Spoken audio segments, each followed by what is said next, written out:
नमस्कार किसान भाइयों और बहनों, मैं गरिमा भारती आप सभी का हमारे साप्ताहिक कार्यक्रम कृषि कनेक्शन में स्वागत करती हूँ।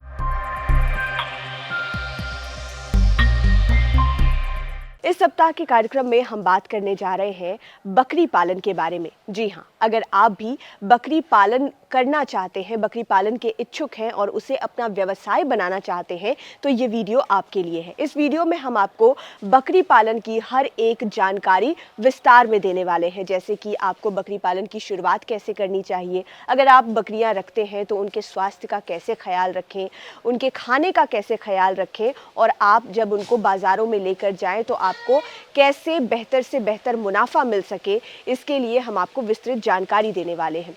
आइए चलते हैं एसोसिएट प्रोफेसर कम senior scientist doctor Vijay Kumar Gond के पास और उनसे विस्तृत जानकारी प्राप्त करते हैं। मैं डॉक्टर विजय कुमार गोंड, सह प्राध्यापक सह वरीय वैज्ञानिक, पशु उत्पादन शोध संस्थान पूसा में पशुपालक एवं खासकर बकरी पालक बंधुओं का स्वागत है। आज उन्नत बकरी पालन हेतु व्यवहारिक एवं वैज्ञानिक जानकारियों पर चर्चा करेंगे। बकरी तो एक बहुपयोगी पशु है जिसका कई उपयोग के लिए पालन किया जाता है। परंपरागत तरीके से समाज के आर्थिक दृष्टि से कमज़ोर वर्ग के लोग शुरू से ही बकरी पालन का कार्य अपनी दूध की पूर्ति को करने के लिए करते आ रहे हैं, साथ ही साथ आर्थिक स्थिति को भी मजबूत करने के लिए करते आ रहे हैं।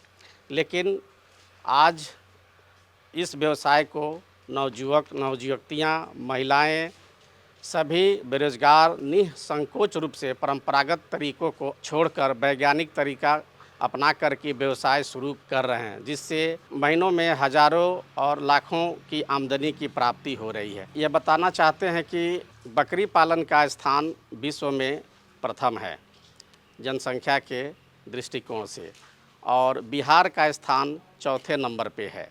तो इस तरह से देखा जाए तो 2019 में 20वीं जनसंख्या का सर्वे किया गया था, उसमें 10% की वृद्धि बकरी पालन में हुआ है। बकरी पालन हेतु कुछ महत्वपूर्ण बिंदुओं पर हम चर्चा करेंगे एक एक करके। पशु पालन के लिए मुख्यतः 4 स्तंभ होता है, जिसमें आवास प्रबंधन, आहार प्रबंधन, प्रजनन प्रबंधन, स्वास्थ्य प्रबंधन, इन सभी बिंदुओं पर एक एक करके हम जो है कि चर्चा करेंगे। सर्वप्रथम हम बात करते हैं आवास प्रबंधन की। तो बकरी का आवास जो है जल जमाव से दूर, थोड़ी ऊंची जगह पे बलुआ मिट्टी स्थान पर उत्तर से दक्षिण दिशा की तरफ से बनाना चाहिए। बकरी की संख्या एवं जगह के अनुसार बाड़े का निर्माण, बकरी घर का निर्माण किया जाता है। बकरी का जो घर होना चाहिए वो हवादार होना चाहिए, जिसमें लगभग क्षेत्रफल के हिसाब से 50% जालीनुमा होना चाहिए। एक वयस्क बकरी के लिए 1 से 1.5 वर्ग मीटर या 10 से 15 वर्ग फीट जगह की आवश्यकता होती है। अलग अलग बाड़े का निर्माण करते हैं, अलग अलग कंपार्टमेंट बनाते हैं, घेरा बनाते हैं, जिसमें हर उम्र के अलग अलग बकरियों को अलग अलग रखते हैं। नर को अलग रखते हैं, मादा को अलग रखते हैं, बढ़ते हुए बच्चे को अलग रखते हैं, दुधारू बकरी को अलग रखते हैं, प्रेग्नेंट बकरी को, गाभिन बकरी को अलग रखते हैं। इस तरह से जो है कि हम इसका निर्माण करते हैं। जाड़े के मौसम में बकरी बाड़े के अंदर या शेड के अंदर 4 से 5 इंच मोटी बिछावन का, ओछरा जिसको बोलते हैं, उसका प्रयोग करते हैं ताकि ठंड नहीं लगे। अत्यधिक ठंड में जो है कि और गर्मी की भी व्यवस्था करते हैं। साथ ही साथ उसमें वेंटिलेशन जो है क्षेत्रफल के हिसाब से कम 10% ठंड के मौसम में भी रखना चाहिए। गर्मी के मौसम में लगभग 50% क्षेत्रफल के हिसाब से हवादार जो है कि खिड़की जो है कि दे सकते हैं। एक बाड़े में, एक कमरे में जो है कि 10 से 15 अगर बकरी को रखना है तो कम से कम 15 बाई 10 फीट का अगर हम बाड़ा बनाते हैं तो 10 से 15 बकरियों को निश्चित रूप से उसमें जो है कि रख सकते हैं सघन पद्धति में।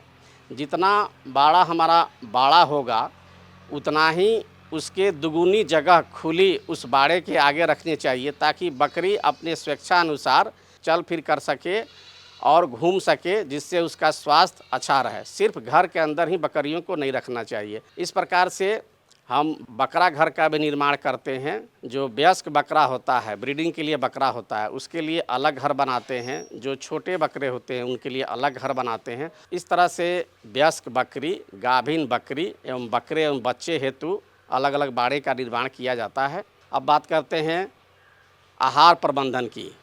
आहार प्रबंधन बकरी के लिए महत्वपूर्ण है। आहार काफ़ी महत्वपूर्ण है। शरीर की वृद्धि, शरीर का मेंटेनेंस, दूध उत्पादन को बनाए रखने के लिए, प्रजनन उत्पादन क्षमता को बनाए रखने के लिए आहार बहुत महत्वपूर्ण है।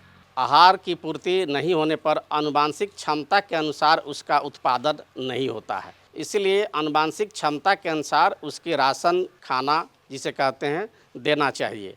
तो सबसे पहले हम बात करते हैं कि बकरियों को क्या क्या खिलाना चाहिए। काफ़ी महत्वपूर्ण है। किसान बंधु बकरी फार्म खोलते हैं, लेकिन थोड़ी सी जानकारी के अभाव में जो है कि अपने फार्म को जो है कि बंद कर देते हैं।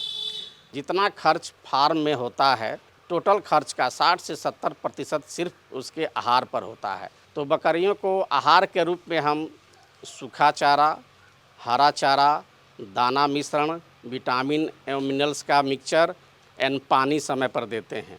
तो सबसे पहले आते हैं कि सूखे चारे में क्या क्या दे सकते हैं। सूखे चारे में बकरियां दलहनी सूखी चारा बड़ी चाव से खाती है, जैसे अरहर का भूसा, चना का भूसा, मटर का भूसा, मूंग का भूसा, ये सभी बड़ी चाव से खाती हैं। इसके अलावा गेहूं की भूसा भी दे सकते हैं। जो दलहनी भूसा होता है, इसमें जो है कि 10 से 12% तक जो है कि प्रोटीन पाया जाता है। इसके सूखे चारे के अलावा हरे चारे के रूप में हम सीजन के अनुसार अलग अलग चारा लगा सकते हैं, जैसे बरसीम, जई, लूसर्न, ज्वार, लोबिया। ये सभी चारे जो गाय भैंस को खिलाते हैं, वो सभी चारे बकरियों को भी जो है कि हम खिला सकते हैं। इसके अलावा कुछ हाइब्रिड नेपियर है जो पेरेनियल ग्रास के रूप में भी लगाते हैं सालों भर चारे के लिए।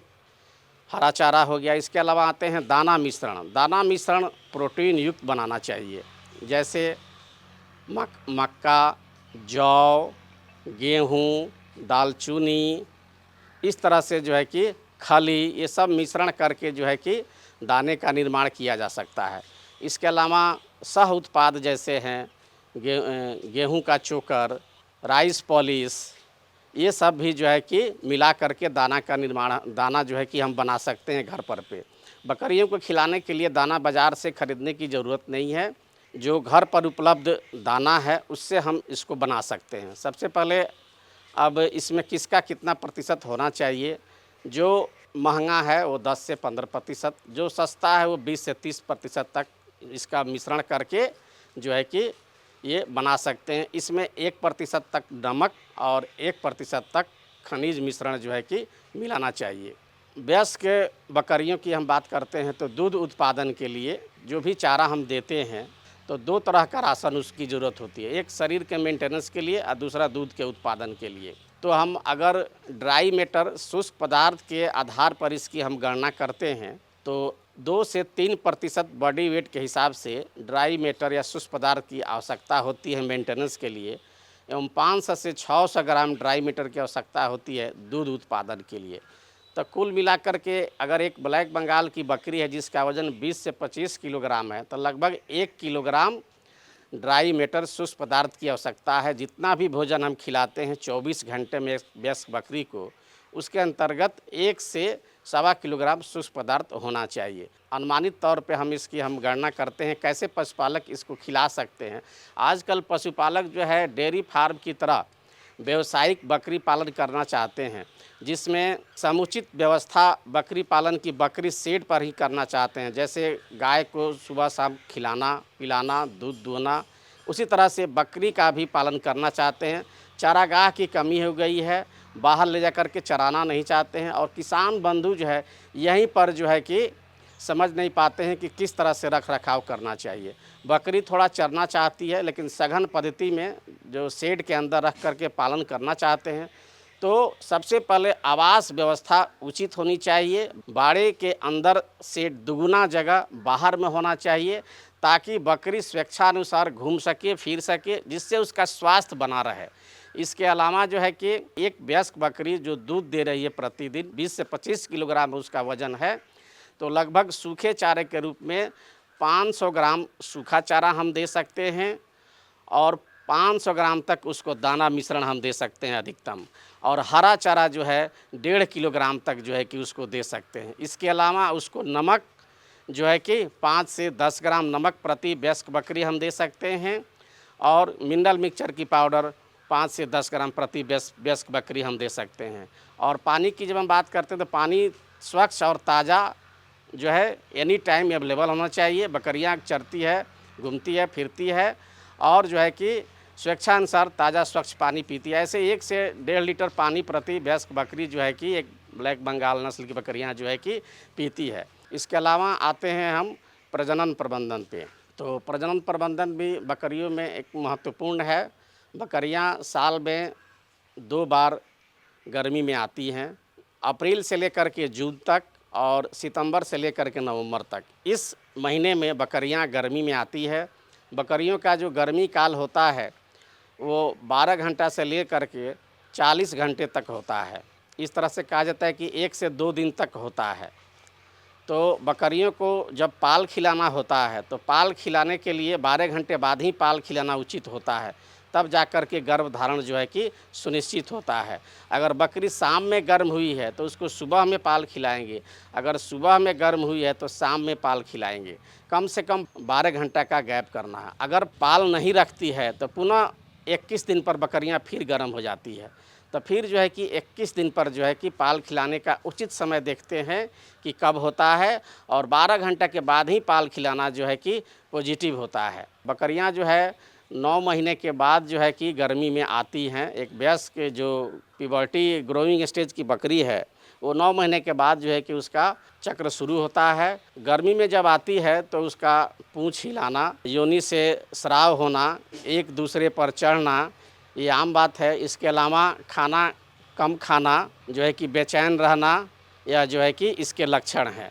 तो इस प्रकार से यह लक्षण देख करके हम सही समय पर इसका जो है कि पाल खिला सकते हैं। इसके अलावा बकरियों की प्रजनन की जो बातें हैं तो कम उम्र के वयस्क बकरियों को पाल नहीं खिलाना चाहिए। जब पहली बार गर्मी में आती हैं उनको पाल नहीं खिलाना चाहिए। पहली बार और दूसरी बार छोड़ देना चाहिए, और तीसरी बार से बकरियों को पाल खिलाना चाहिए, क्योंकि उनकी शारीरिक विकास उस वक्त पूरी हो चुकी होती है और स्टार्ट होता है जो है कि उसका गर्मी का चक्र। इस प्रकार जो बकरे का हम उपयोग करते हैं वो बकरा का उम्र कम से कम 1 साल होना चाहिए। 1 साल के बाद ही बकरे का जो है कि पाल खिलाने के लिए उपयोग करना चाहिए। तो इस तरह से बकरियां जो है कि साल में 2 बार गर्मी में आती हैं, और उन्हें पाल खिला करके हम जो है कि लाभान्वित हो सकते हैं। बकरी पालक बंधुओं, बिहार के जलवायु के लिए उपयुक्त विभिन्न नस्लें हैं जिसका हम पालन कर सकते हैं, जैसे मांस उत्पादन के लिए, दूध उत्पादन के लिए एवं दोनों पर्पज़ के लिए। तो मांस उत्पादन के लिए जो अपने बिहार के लिए सबसे उपयुक्त जो नस्ल है वो है ब्लैक बंगाल नस्ल। ब्लैक बंगाल की बात करें, बच्चे जो होते हैं अलग अलग नस्ल में अलग अलग मेमने होते हैं। मेमनों की संख्या अधिक होती है, 1 से लेकर के 5 तक होती है। औसतन ब्लैक बंगाल जो है 2 से 3 बच्चे देती है। ये बच्चे अधिक देती है और इसका मांस जो है विश्व प्रसिद्ध है। इस प्रकार से इसका पालन इस जलवायु के लिए सबसे उपयुक्त है, इसका करना चाहिए। दूसरा जो है कि अगर हम मांस और दूध की बात करते हैं, मांस भी अच्छा हो और दूध भी हो, दुधारू नस्लें हों, तो उसके लिए हम बर्बरी, सिरोही नस्ल का पालन अपने जलवायु में भी कर सकते हैं। अगर इसके अलावा हमें सिर्फ दूध की आवश्यकता है कि दूध खूब अच्छा मिले, प्रतिदिन 1 लीटर दूध मिले हमें, दूध का महत्व भी दिनों दिन बढ़ता जा रहा है। कई बीमारियों के संक्रमण में दूध का जो है कि चिकित्सकों के द्वारा सलाह दिया जा रहा है। डुअल पर्पस नस्ल की बकरी है बर्बरी, जिसका जो ये दूध भी अच्छा देती है और ये मांस भी अच्छा उत्पादन इसका होता है। मेमने भी अधिक देती है, एक बार में 2 से 3 बच्चे तक जन्म देती हैं, और दूध भी अच्छा होता है। इस तरह से इसका हम पालन कर सकते हैं। ठीक, इसके अलावा जो है कि एक सिरोही नस्ल की बकरी होती है, उसका भी पालन कर सकते हैं। अगर सिर्फ दूध की बात करें कि जिसमें दूध का उत्पादन ज़्यादा हो, उसके लिए झखराना नस्ल की बकरी और जमुनापारी नस्ल की बकरियों का चयन जो है कि किया जा सकता है। इस प्रकार से जो है कि ब्लैक बंगाल, बारबरी, सिरोही, जमुनापारी, झखराना 5 नस्लों का चयन अलग अलग उद्देश्यों के आधार पर बिहार में किया जा सकता है। अब हम बात करते हैं स्वास्थ्य प्रबंधन। काफ़ी महत्वपूर्ण विषय है स्वास्थ्य प्रबंधन बकरियों का। चूँकि मृत्यु दर जो है कि स्वास्थ्य की जानकारी के अभाव में मृत्यु दर जो है कि फार्म में बढ़ जाता है। तो काफ़ी महत्वपूर्ण जानकारी है। समय समय पर बकरियों की बीमारियों को लेकर जांच भी करानी चाहिए एवं संक्रामक रोगों से बचाव हेतु टीकाकरण भी करना चाहिए। तो सबसे पहले कीड़े की दवा जो हम देते हैं 15 दिन के बाद जो है पेट में जो कृमिनाशक की कृमि होते हैं उनके लिए कृमिनाशक दवाइयाँ जो है कि 15 दिन के बाद हमें देना चाहिए। उसके बाद 1 मंथ पे, उसके बाद 1.5 मंथ पे, इस तरह से 1.5 महीने के अंदर 2 से 3 बार जो है कि कृमिनाशक दवाइयाँ देनी चाहिए। और उसके बाद प्रत्येक 4 माह पे साल में कम से कम 3 बार कृमिनाशक दवाइयाँ जो बाज़ार में विभिन्न नाम से उपलब्ध है, जैसे बेनमिंथ टैबलेट, अल्बेंडाजोल, फेनबेंडाजोल, ऑक्सपेंडाजोल इत्यादि कई दवाइयाँ जो है कि बाज़ार में उपलब्ध हैं, जिनका हम जो है कि उपयोग करके इनको कृमि से बचा सकते हैं। साथ ही साथ जो है इसके जू होते हैं, चमोकन होते हैं, इसकी भी देख रेख करनी चाहिए। इसका भी दवा जो है कि शरीर पर लगाना चाहिए या खिलाना चाहिए ताकि जो है जू और चमोकन से बचाव हो सके। इसके अलावा जो है कुछ मुख्य बीमारियां होती है जिसका टीकाकरण करना अति आवश्यक है। टीकाकरण के अभाव में पशु की मृत्यु हो जाती है, जिससे हज़ारों की क्षति होती है और पशुपालक जो है घबरा जाते हैं और घबरा करके अपने फार्म को जो है बंद कर देते हैं। तो ऐसी स्थिति में जो है कि टीका ही सबसे बचाव का उत्तम उपाय है और टीका का जो कॉस्ट होता है बहुत कम होता है। पशुपालक इस चीज़ को नहीं समझ पाते हैं और टीका नहीं करा पाते हैं जानकारी के अभाव में। तो सबसे पहले हम बताते हैं कि बकरी के मेमने को 4 माह से और 4 माह के ऊपर मेमने को एवं सभी बकरियों एवं बच्चों को टीकाकरण करना चाहिए। जैसे कुछ मुख्य बीमारियां है PPR, जिसको कहते हैं गोट प्लेग, ये बकरी का सबसे घातक बीमारी है। इसमें यह रोग होने के बाद 100% मृत्यु होती है। इसका इलाज है टीकाकरण करना। तो इसका टीका जो है कि साल में हम कभी भी कर सकते हैं और बहुत सस्ती टीका है। एक वायल में 100 डोज आता है, 100 बकरियों तक को लगाया जा सकता है। इसका टीका कभी भी कर सकते हैं। 4 माह एवं 4 माह से ऊपर के वयस्क बकरी को भी टीका कर सकते हैं। इसके अलावा जो है ET प्लस TT का टीका बाज़ार में उपलब्ध है। इंटेरोटॉक्सेमिया प्लस टेटनस का टीका बाज़ार में उपलब्ध है। एक वायल में 50 डोज आता है। इसका जो है कि टीका करना अति आवश्यक है। बकरियों अधिक जब खा लेती है तब यह रोग जो है कि इसमें उत्पन्न होता है। इसमें टॉक्सिन का प्रोडक्शन होता है, यह एक बैक्टीरियल डिजीज़ है और इस तरह से जो है कि मेमने और बकरियों की मृत्यु हो जाती है। इसके अलावा हम टीका करते हैं गोट पॉक्स का, जिसको चेचक कहा जाता है। ये भी काफ़ी सस्ती टीका है जो बाज़ार में उपलब्ध है। इसका टीका जो है कि अप्रैल से मई महीने माह में करना चाहिए ताकि बकरियों को चेचक जो है कि नहीं हो। चेचक होने पर इनका जो है उत्पादन जो है कम हो जाता है और 40 से 50% बकरियों की मृत्यु भी होती है। इसके बाद हम टीका करते हैं FMD का, खुरहा मुंहपक्का रोग का। साल में 2 बार इसका टीका किया जाता है। एक बार जो है कि नवंबर में और एक बार जो है कि जून में। तो यह टीका जो है कि बाज़ार में उपलब्ध है और यह टीका काफ़ी सस्ता भी है। बकरियों को इसका भी टीका लगाना चाहिए। इसके अलावा गलघोंटू रोग का भी टीका बकरियों को दिया जाता है। इस तरह से 5 टीकाकरण जो है कि बकरियों में किया जाता है, जिसमें सबसे मुख्य है PPR गोट प्लेग, ET प्लस TT एवं गोट पॉक्स। ये 3 टीका काफ़ी महत्वपूर्ण है। तो किसान भाइयों, उम्मीद है आप समझ पाए होंगे कि बकरी पालन की ABCD क्या है। यानी कि अगर आप बकरी पालन करना चाहते हैं या पूर्व से भी आप बकरी पालन कर रहे हैं, तो अगर इन जो भी हमने आपको जानकारी दी है उनमें से अगर कोई जानकारी आपके लिए छूट रही थी या फिर आप कोई काम नहीं कर पा रहे थे, तो हम उम्मीद करते हैं कि इस वीडियो को देखने के बाद इन सारे पॉइंट्स को आप उसमें जोड़ेंगे और जो किसान नए बकरी पालक बनने के लिए जा रहे हैं उनके लिए ये वीडियो बहुत ही काम आएगा। हम उम्मीद करते हैं कि हमारे द्वारा दी गई जानकारियाँ और ये वीडियो आपको बेहद पसंद आई होगी। इसी तरह के अन्य वीडियोज़ के लिए आप हमारे साथ बने रहें। इस वीडियो को अगर आप सोशल मीडिया के माध्यम से देख रहे हैं तो हमारे सभी पेजेस को लाइक करें और वीडियो को अधिक से अधिक शेयर करें। यूट्यूब पर देख रहे हैं तो चैनल को सब्सक्राइब करें। कार्यक्रम से जुड़े हुए कोई सवाल आप हमसे करना चाहते हो या फिर कोई सुझाव देना चाहते हो तो उन्हें बेझिझक कमेंट बॉक्स में लिख सकते हैं। धन्यवाद।